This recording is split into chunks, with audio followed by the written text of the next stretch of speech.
Alright guys, well, for my video today I'm going to show you how to run Mac OS X on a PC.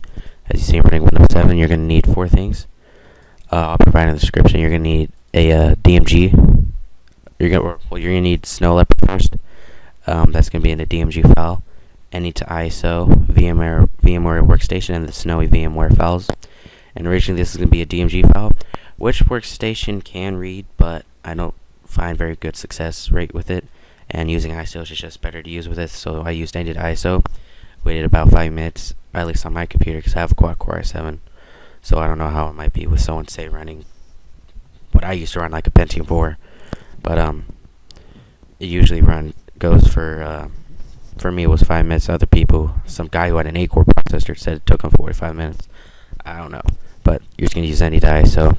You just open it, open image, find where it is, and click convert, and then get your ISO image. What you can do is go into VMware Workstation now.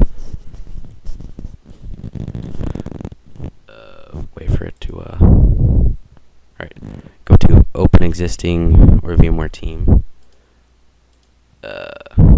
Go to wherever you had that snowy VMware files, like I have mine on the desktop. Just keep clicking until you get here, and it says Mac. It has two Mac OS X 10.6 experimental server thingies, but click the bottom one, not the one with the dot underscore. Click the one that does not have that dot underscore, and go to edit virtual machine settings.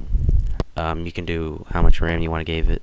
I gave it almost 8 gigs, the maximum recommended, and I gave them the max amount of cores I can have. I gave them, they only support 2 physical cores and 4 number of cores per processor, so I gave it 8.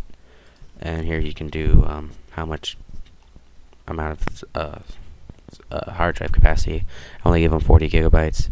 And then here you're going to click browse. You're going to go back to the beginning of the Snow VMware, and you just keep clicking until you find Darwin Snow. Under the CD DVD thing, you click browse and get Darwin Snow. And then you can force your display. I force my display to do my maximum resolution, which is 1080p, because I have a 1080p LED monitor, and I only have one monitor and sound card. You might want to force these, because when I use mine I couldn't hear anything, and that's what I'm using right now.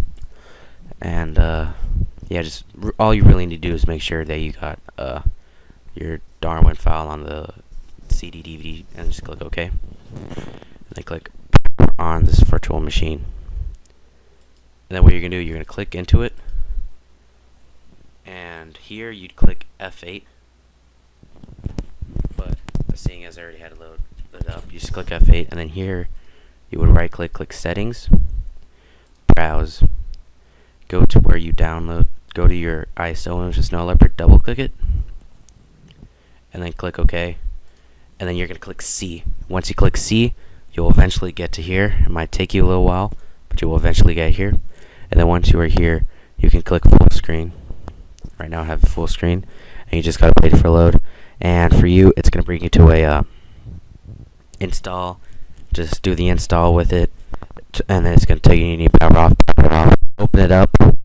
Make sure when you open it up, go back to where you click the server, or I'll show you. I'll get out of here real quick. When you open it up, you go to the VMware Workstation. You'll click here, back to the open existing VMware team, and then you'll choose you're gonna choose, hold on, this is all, oh yeah, this is all messed up because I'm running the server, but you're gonna go and try to find this. This looks really weird. Okay, let's go to open existing VMware team. Just keep clicking through, and then when you keep clicking through, you'll go back here, you'll click this again, and then when you click it, just hold on a sec. Sorry, I can't do it. But when you go back in here, go back to where you were able to choose your CD image, where you go to settings over here. Go back and click the Darwin file, and then click OK, and then just power on this virtual machine again, and then you'll go up to a sub setup menu. But that sub setup menu is like making your MAC address and stuff like that. And once you do, you have it like this, and here you can download stuff to the hard drive that you gave for it, and whatever you download will still be here. Like I downloaded Skype, as you see Skype's here. I also downloaded iMovie, but iMovie does not work on this because you have to have a graphics card compatible, and unless it's the graphics card actually inside a Mac, it ain't gonna work. So that's a bummer, but you got still full network access, as you see. Ooh, excuse me. I hiccuped up. I'm on the Apple page, and you can go straight to the YouTube page.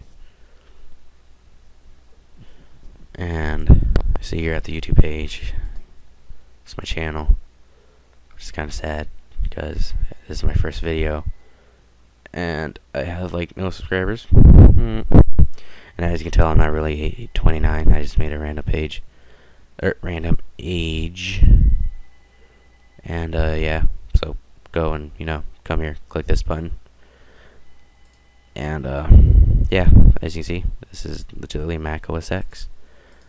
About this Mac, it says I have 4.30 gigahertz processor. That's because it doesn't recognize the processor, because it's not actually it. And then there's just almost 8 gigs of RAM I gave it, because there's a maximum amount of RAM allowed.